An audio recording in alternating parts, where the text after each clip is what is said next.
Hello नमस्ते दोस्तों। आज इस वीडियो में हम चर्चा करेंगे कैसे एक लड़का बेरोजगार बनता है। हाउ टू बिकम ए बेरोजगार बॉय।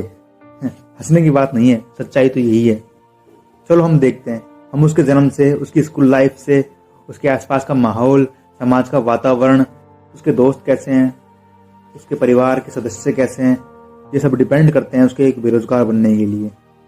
तो शुरुआत होती है जन्म से। अगर तुम्हारा जन्म किसी बड़े पैसे वाले घर में, कहने का मतलब है किसी मिडिल क्लास से भी ऊपर वाले घर में हुआ है, तो तुम पैसे के दम पे कुछ ना कुछ कर लोगे। लेकिन तुम्हारा जन्म किसी मिडिल क्लास परिवार में हुआ है तो तुम्हें सौभाग्य प्राप्त हुआ है अपने दम पर अपने परिवार की छवि को दुनिया के सामने लाने का, अपने माता पिता को अपने ऊपर प्राउड फील करवाने का, और एक योद्धा की तरह इस मिडिल क्लास नाम के शत्रु को हराने का। लेकिन नहीं, हम इसके विपरीत चलते हैं। और सबसे महत्वपूर्ण बात यह है कि जन्म लेने के बाद हम किस माहौल में बड़े होते हैं। और वास्तव में देखा जाए तो हमारे माता पिता बहुत ही भोले होते हैं और वो सोचते हैं कि अब ये बच्चा ही हमें इस गरीबी के माहौल से बाहर निकालेगा। लेकिन वास्तव में हम उनकी इस सब सोचों के विपरीत जाते हैं। जब हम स्कूल लाइफ में पहुंचते हैं, जब हमारी स्कूल की जिंदगी शुरू होती है, तो हम स्कूल पे पढ़ाई पे कम ध्यान देते हैं, या फिर हम दूसरों बच्चों के बुली करते हैं, दूसरों को चिढ़ाते हैं, एक दूसरे की टांग खींचते हैं, इधर की बातें उधर। और जिस उम्र में हमें चलने तक की सोधी नहीं है, उस उम्र में हम हमारे आइडल्स कुछ ऐसे लोगों को बनाते हैं जो कि बिल्कुल छपरी होते हैं। और हम हमारी दोस्ती, यारी, इन सब चीज़ों के चक्कर में पड़कर हम हमारी संगति को इस लेवल तक गिरा लेते हैं कि हम बीड़ी, सिगरेट, गुटखा, पानी, ये सब जो फालतू की लत है, नशे की लत है, इनमें चले जाते हैं। और कहीं ना कहीं ये हमारे पतन का कारण भी होती है। और वहीं से हमारे माता पिता की उम्मीद हमसे धीरे धीरे टूटने लगती है, जो कि अपने आप में बेहद ही दुखद बात है। और उन्हीं में से कुछ बच्चे कंपटीशन की तैयारी करते हैं, जो कि एक हद तक सही है, लेकिन सही तभी है जब ये काम हमारी पूरी निष्ठा से किया जाए।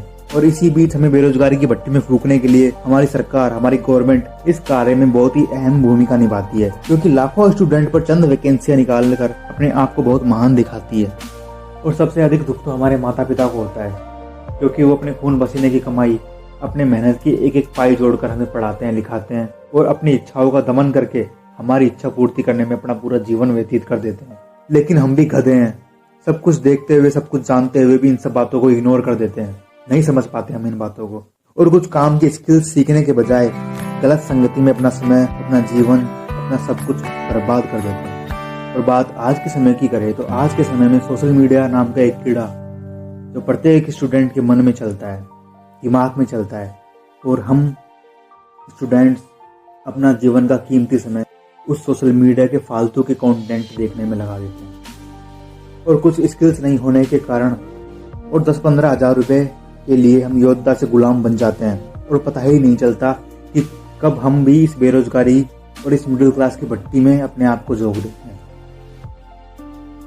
लेकिन इस चक्कर से बाहर भी निकला जा सकता है और खुद को एक योद्धा भी साबित किया जा सकता है, क्योंकि गौतम बुद्ध कहते हैं, संसार में दुख है, दुख का कारण है, मगर खुशी की बात तो यह है कि दुख का निवारण भी है। और इसी तरह अगर गरीबी है तो गरीबी का कारण भी है, और खुशी की बात यह है कि गरीबी का निवारण भी है। Thank you so much. अगर वीडियो अच्छी लगी तो वीडियो को लाइक करो, चैनल को सब्सक्राइब करो, और मिलते हैं आगे कुछ नई वीडियो के साथ। Thank you so much.